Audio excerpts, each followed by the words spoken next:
I am very concerned about the assault on our institutions coming from both an external source, read Russia, and an internal source, the President himself. Russia embarked on a campaign to interfere with our presidential election, which was unprecedented in its directness and aggressiveness.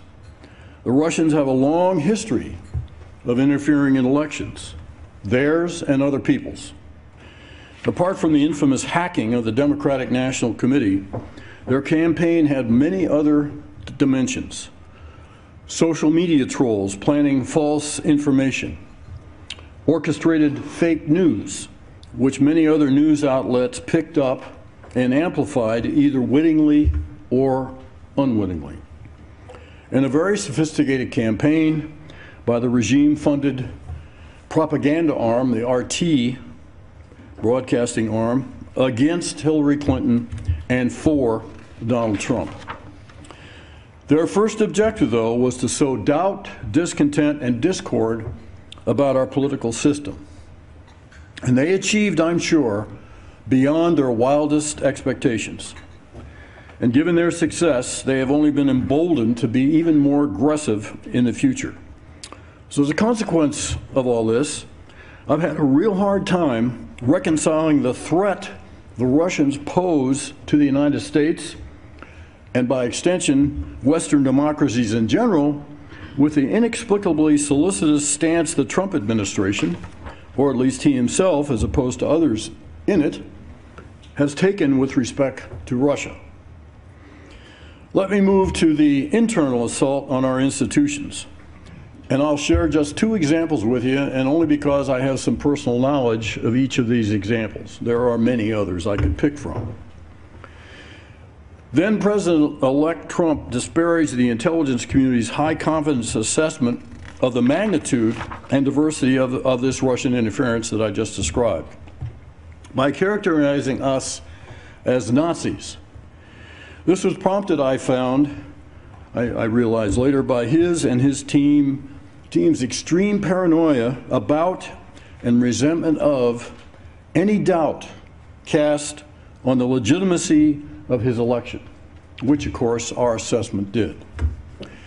When he made this absurd allegation, I felt an obligation to defend the men and women of the U.S. intelligence community, so I called him on the phone on the 11th of January. And amazingly, he took my call. I tried, naively as it turned out, to appeal to his higher instincts by pointing out that the U.S. intelligence community that he was about to inherit is a national treasure in our country, and that the people in it were committed to supporting him and making him successful. Ever transactional, he simply asked me to publicly refute the infamous dossier, which I couldn't and wouldn't do. When I later learned, though, that the first place he was going to visit after his inauguration was CIA, the Central Intelligence Agency, I thought, again naively, that perhaps I had gotten through to him. For the intelligence community, not just the Central Intelligence Agency in our country, the wall in the front lobby at the CIA headquarters is hallowed, with over 120 stars commemorating CIA officers who paid the ultimate price for their country. He chose to use that as a prop for railing about the size of the inauguration crowd on the Mall and his battle with the fake news media. His subsequent actions, sharing a sense of intelligence with the Russians and compromising its source, reflect either ignorance or disrespect, and either is very problematic.